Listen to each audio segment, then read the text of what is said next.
In class today, we talked about how there might be a relationship between money and problems.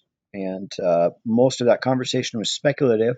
So after class, I went on the web and I found some data. So here's the data I have.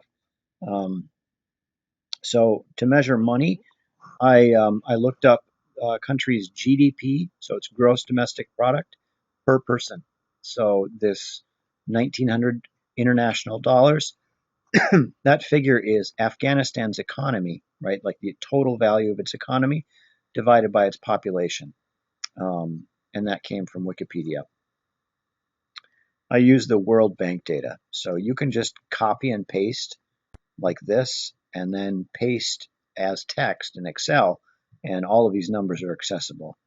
The unit is international dollars or Geary Kamas dollars, which I haven't studied, but that's the unit they're using for GDP. Then to measure problems, I thought, okay, how about firearm deaths per 100,000 people? So in Hong Kong, there are 0.03 deaths per 100,000 people. In Honduras, it's 67 per 100,000. And this data also came from Wikipedia. I just did a simple copy and paste and used this total number. Notice the years vary and the data is somewhat corrupt. It's not a perfect measurement.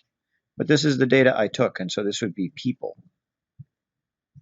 So once I had that data, I used this VLOOKUP function because the data sets aren't the same size. Essentially, for every country there's GDP, there may not be a firearm deaths data for that country. The lists aren't the same length.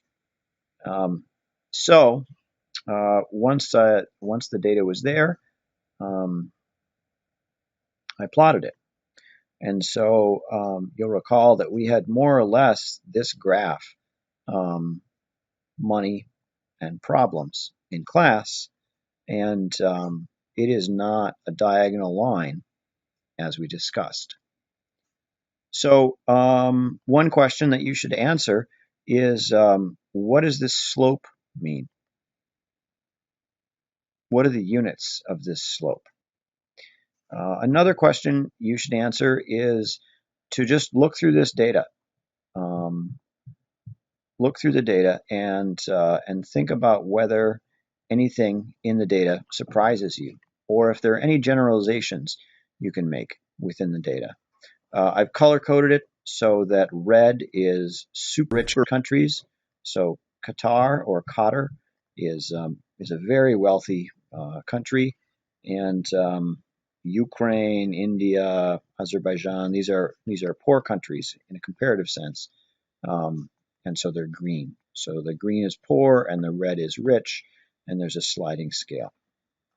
That's what I have for you.